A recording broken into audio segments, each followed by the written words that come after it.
Midday in Cameroon's economic capital city, Douala. Ladies and gentlemen, thanks for joining Equinox Television on our third and last edition of the bilingual newscast for the day.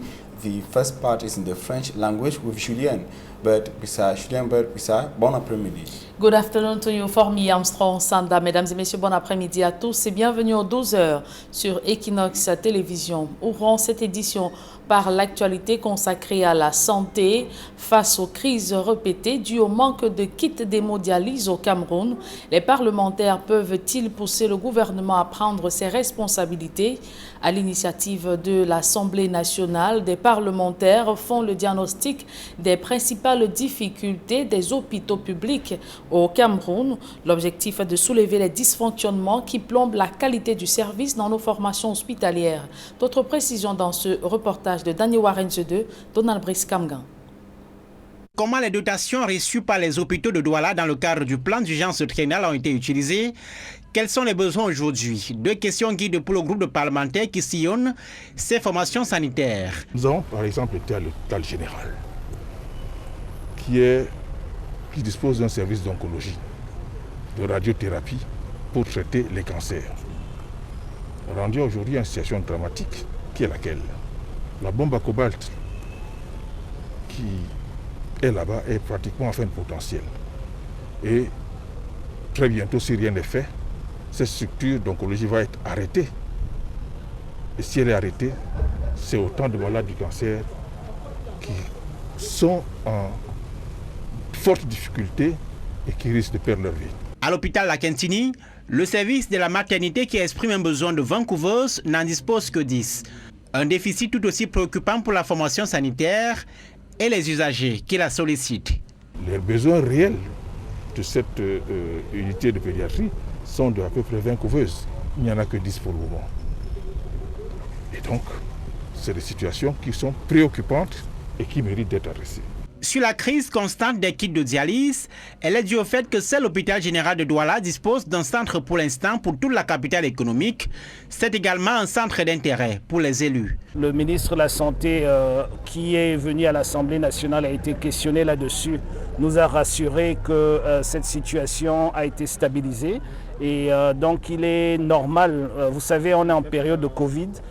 Les approvisionnements sont relativement difficiles pour tout, même pour les pièces détachées des véhicules, encore plus pour des réactifs médicaux. L'hôpital La Quintini devrait voir l'inauguration dans les prochains jours de son centre d'hémodialyse ainsi que d'un centre de production d'oxygène. Une réponse aux tensions souvent vécues avec des manifestations des insuffisants rénaux, avance le ministère de la Santé publique. À la suite de cette descente demandée par le bureau de l'Assemblée nationale, l'équipe des députés qui a été à l'hôpital général de Douala, à l'hôpital gynéco-obstétrique et pédiatrique ainsi qu'à la Quintini remettra son rapport au président de la Chambre. Et malgré la résurgence des cas de coronavirus au Cameroun, les vendeurs des masques de protection et gel hydroalcoolique peinent à faire de bonnes affaires. Dans les marchés et rues de la capitale économique, ils se font de plus en plus rares. Ils estiment que les autorités devraient imposer le port systématique du masque pour le bien de tous. Isabelle Carole Zoupet est allée à leur rencontre. Gansi Alfred est fabricant de cache-nez au marché Congo à Douala. Ces derniers mois, ce père de famille peine à joindre les deux bouts en raison de l'activité qui tourne au ralenti. En effet, le relâchement observé dans les mesures barrières, malgré la résurgence de la pandémie de Covid-19, a entraîné la rareté de la clientèle. Oui, aujourd'hui, le marché de la vente de cache-nez a baissé vraiment parce que les Camerounais, avant l'année passée, ils achetaient en gros. Mais cette année, les Camerounais achètent en détail. La baisse de la production des masques a contraint ces fabricants à réduire considérablement les prix. Mais l'heure n'est toujours pas aux bonnes affaires. Le prix a tellement baissé. Le prix a tellement baissé. Vous voyez qu'on vend un cache-nez déjà fabriqué comme ça à 250 francs la pièce. L'année passée, on pouvait le vendre à 1000 francs. On vendait à 1000 francs. On s'en sortait bien. Aujourd'hui, ça nous pénalise parce que le prix de tissu n'a pas baissé dans le marché. D'un vendeur à un autre, les plaintes sont les mêmes. L'année passée avec l'affluence, là, on pouvait vendre 250 pièces. Mais maintenant, avec la baisse, il faut les 50 pièces, la majorité, les 1 pièce. Donc, c'est pas C'est pas évident maintenant. D'ailleurs, dans les rues, les commerçants de cache-nez et de gel hydroalcoolique se font de plus en plus rares. Rostan Lancy a dû abandonner l'activité de vente de gel hydroalcoolique pour se livrer à autre chose, pour les mêmes raisons. On ne vend plus les gels hydroalcooliques parce que ça n'est pas sur le marché. En fait, ce n'est plus dans les consciences des gens. On connaît qu'il n'y a plus Corona. Pour ces derniers, seules les mesures répressives impulsées par les autorités peuvent renverser la tendance au grand bonheur de tous. En fait, les vendeurs de cache-nez, généralement, se tenaient à côté des policiers parce qu'on sait que quand quelqu'un doit passer sans cache-nez, la police va intervenir. Je pense que si on reprend la même stratégie, la police qui sanctionne, je pense que cette stratégie-là va marcher. Selon moi, on devait exiger, on exige le cache-nez à chaque citoyen d'avoir le cache-nez, parce que c'est important. La hausse du nombre de cas de Covid-19 enregistrés au Cameroun ces dernières semaines en disent long sur l'urgence des uns et des autres à respecter scrupuleusement les mesures barrières. Fin de parcours pour un gang de présumés malfrats dans la localité du Mungo Nord. Ces derniers qui semaient la terreur ont été appréhendés par les éléments de la gendarmerie nationale en possession d'armes blanches, du matériel électronique et des motos. D'autres précisions dans ce reportage de Cyril Dieba, Sylvestre Zangao. Des habitants de la ville d'Nkonsamba envahissent l'enceinte de la compagnie de gendarmerie du Mungo Nord. Facturant main pour plusieurs d'entre eux, ils sont venus récupérer des objets qui leur ont été volés. Un gang de 6 présumés malfrats a été neutralisé par le commandant Fritz Mebwins et ses hommes qui ont mené l'opération Konsamba propre, instruite par le préfet du département du Mungo. Nous avons lancé l'opération Konsamba Clean Phase 1, qui consistait à faire des patrouilles dans les véhicules banalisés entre 20h et minuit, et de minuit à 6h, donner l'assaut dans des maisons que nous avons déjà localisées à l'avance, et bouclage et puis interpellation des suspects et récupération du matériel quelconque. Alors devant vous, le bilan il est clair. Nous avons réussi à mettre en mal ces gangs de bandits qui sévissaient déjà suffisamment dans nos villes. Des motos, des appareils électroniques, des dynamos et moteurs pour machines à café. Le butin est important. Ceux qui sont à l'origine du vol de ces objets n'ont rien laissé passer qui se présentaient à leurs yeux. Le département du Mungo doit être nettoyé des malfrats, soutient le préfet Yves Bertrand Diana, qui se réjouit de ce coup de filet.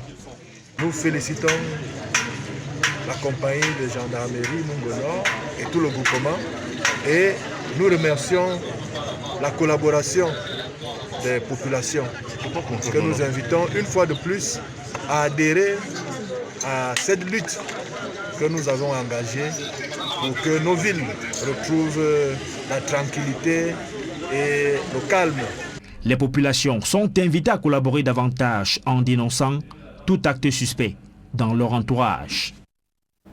Et de la réclame dans ce journal, la régionale d'épargne et de crédit est à la quête des investisseurs pour son entrée en bourse dès le mois de mai prochain. Pour y parvenir, cet établissement financier vient de lancer une offre de vente publique de 196 000 actions afin de se constituer un capital de 15 milliards de francs CFA pour passer à un statut de banque. D'autres précisions dans ce reportage. Établissement financier de deuxième catégorie durant 28 ans, la régionale d'épargne et de crédit est à la conquête du marché financier. Elle vient d'émettre 196 000 actions en vente pour son entrée à la Bourse des valeurs immobilières de l'Afrique centrale, la BVMAC. Ceci, bien entendu, pour réaliser d'une part notre vision qui consiste à devenir une banque universelle, et d'autre part pour implémenter davantage une de nos grandes valeurs qui est l'innovation. Vendu à 42 000 francs CFA l'action, le top management de l'entreprise est à Douala pour présenter cette opportunité d'affaires à la communauté des investisseurs et le public de la capitale économique. Dans un échange à bâton rompu avec l'assistance, l'émetteur de ces actions, la régionale d'épargne et de crédit, représentée par son administrateur directeur général, l'arrangeur Financia Capital, et le directeur général de la BVMAC explique et démontre tour à tour les avantages financiers d'être actionnaire d'une société cotée en bourse. Dès qu'on va réussir l'opération, il y aura une double augmentation du capital qui va leur permettre d'avoir autour environ 50% de plus. Donc quelqu'un qui a acheté 100 actions va se retrouver pratiquement à 150. Lancé sur un marché de capitaux, tenu à la loupe par des gendarmes des opérations de l'Afrique centrale, la COBAC, et la Commission de surveillance des marchés financiers de la sous-région, la COSUMAF, la régionale d'épargne et de crédit projette de lever 8 milliards 232 millions de francs CFA d'ici la clôture de l'opération au 26 février 2021, date limite des souscriptions. Nous allons exiger de la régionale un contrat d'animation de la valeur la régionale.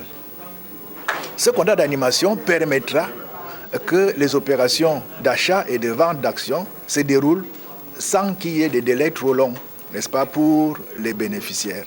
Sur les préoccupations des investisseurs et tout citoyen désireux d'acheter des actions, Financia Capital Arrangeur, la BVMAC et la régionale d'épargne et de crédit rassurent surtout leurs futurs partenaires sur la sécurité, la garantie de la transparence de l'opération pour un risque minimisé dans le placement de leur argent. La régionale est un bon risque. Je ne suis pas sûr que dans les jours qui vont suivre, ils auront une opportunité comme celle-là en termes de rentabilité. Une fois les 8 milliards 232 millions de francs CFA mobilisés, la régionale d'épargne et de crédit portera son capital à plus de 15 milliards de francs CFA, passant ainsi de statut de microfinance à une banque universelle. Avec un portefeuille de 109 000 clients, 8 milliards de francs CFA de fonds propres, plus de 29 milliards de bilan et 1 milliard 300 millions de francs CFA de résultats nets, la régionale d'épargne et de crédit envisage, une fois cotée en bourse, tripler ses performances d'ici 2025.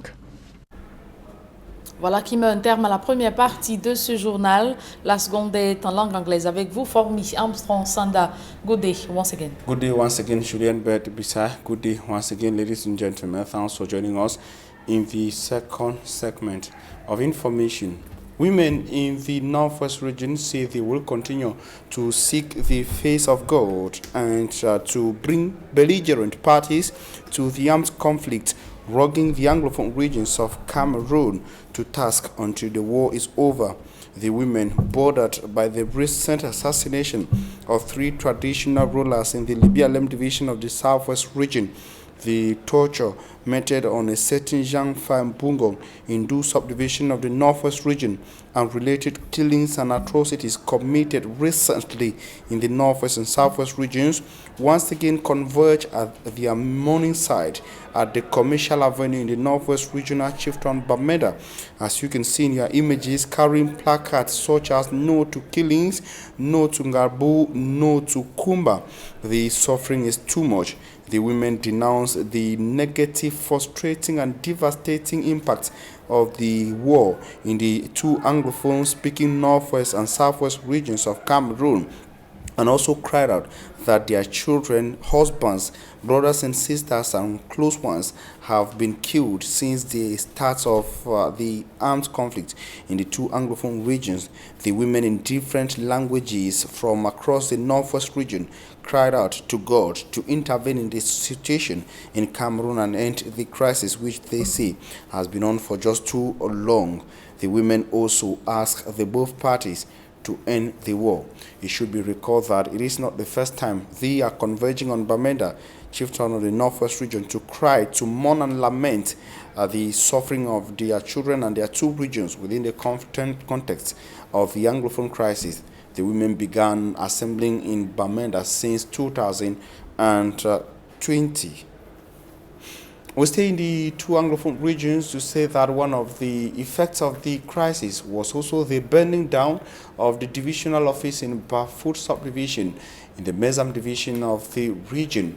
Recently, the DIO's office, which was burned, got renovated and has been inaugurated by Cameroon's Minister of Territorial Administration, Minister Paul Atanganji.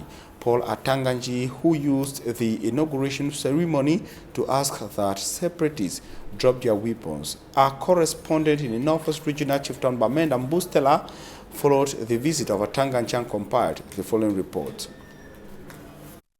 About 2 years ago, persons believed to be the separatist fighters burned down this structure.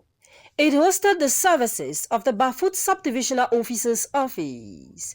According to Paul Otanganji, Cameroon's Minister of Territorial Administration, all attempts to reconstruct that structure were futile as contractors were scared of the security climate in Bafut.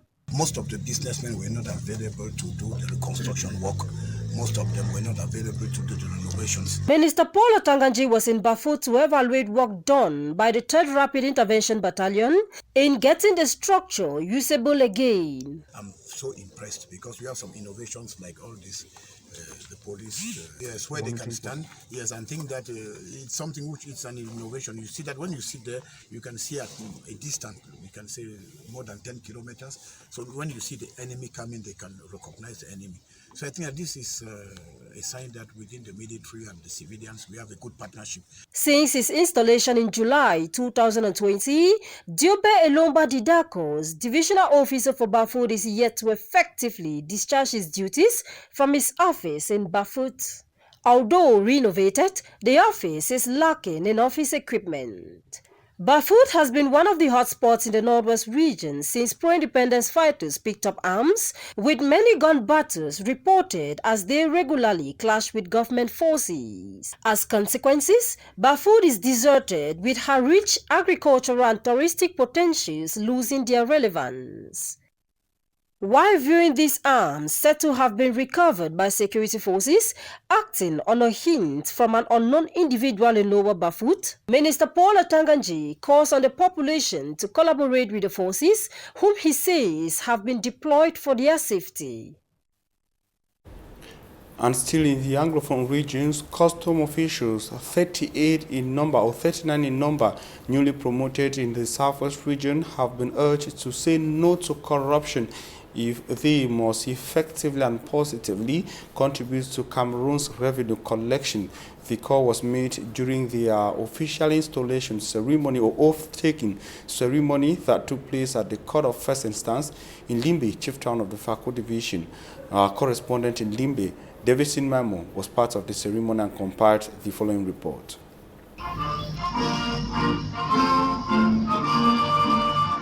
Cameroon Customs undoubtedly is among the most corrupt public sector, with the government losing hundreds of millions of CFA francs in revenue collection.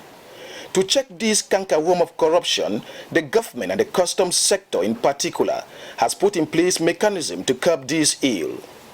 Swearing in some 39 customs officers at the Limbe Court of First Instance, the Learned State Council Mba Azeme Aurelien reminded them of the oath taken. You shall be aware of the fact that your capacity as a civil servant shall aggravate your criminal responsibility.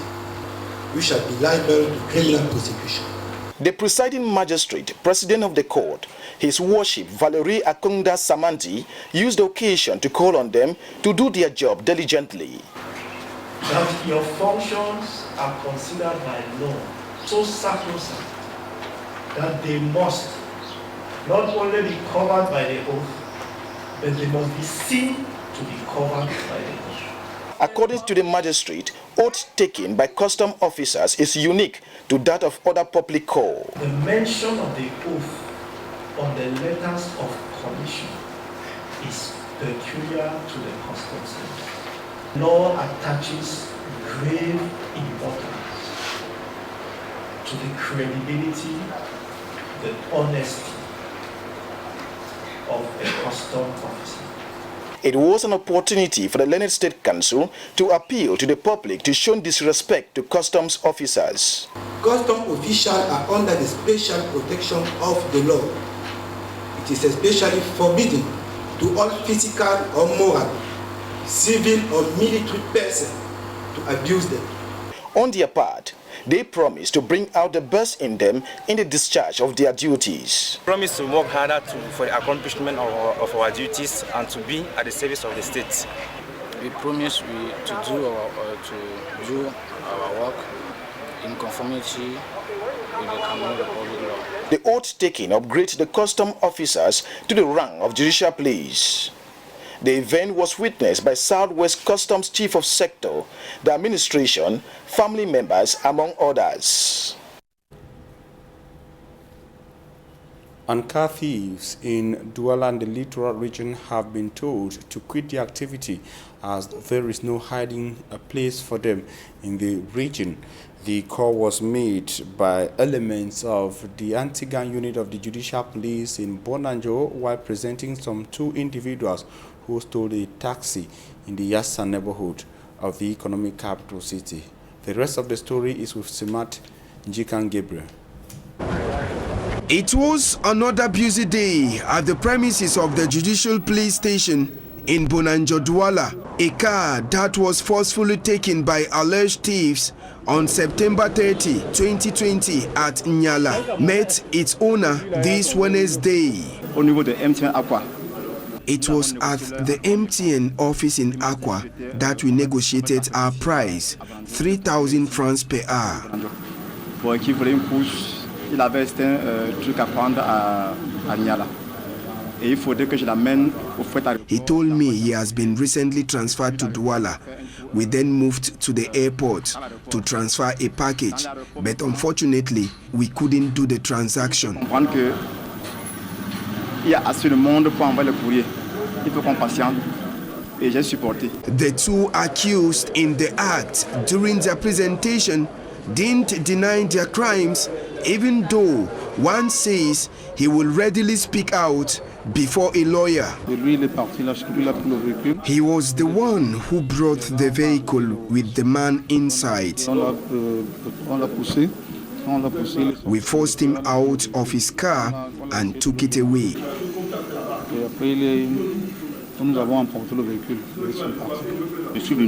I came to Douala, hired him, then stole his vehicle. The act of stealing vehicles has become very rampant in Douala of recent, and the security officers are calling on the Douala inhabitants to live according to their means. I'm calling on all in Douala to be more vigilant and live according to their means. They should try to leave those who come and show up when they are having nothing in their pockets.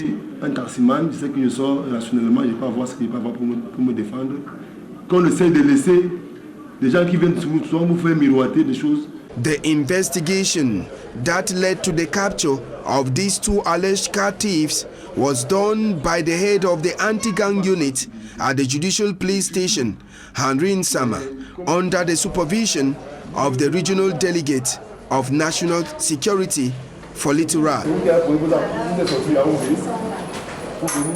And that report brings us to the end of the midday news on Equinox Television. We thank you for your keen attention. Information continues on Equinox. Meantime, Julien Bisana will be back here just tomorrow at 7 a.m. God willing. Julien, see you tomorrow at 7 a.m. Le rendez-vous est pris pour demain 7h. S'il plaît à Dieu, Formi, Armstrong, Sanda, mesdames et messieurs, merci d'avoir suivi cette édition bilingue du journal. Retrouvez Immaculée de Forgoy pour votre quotidien santé en langue anglaise.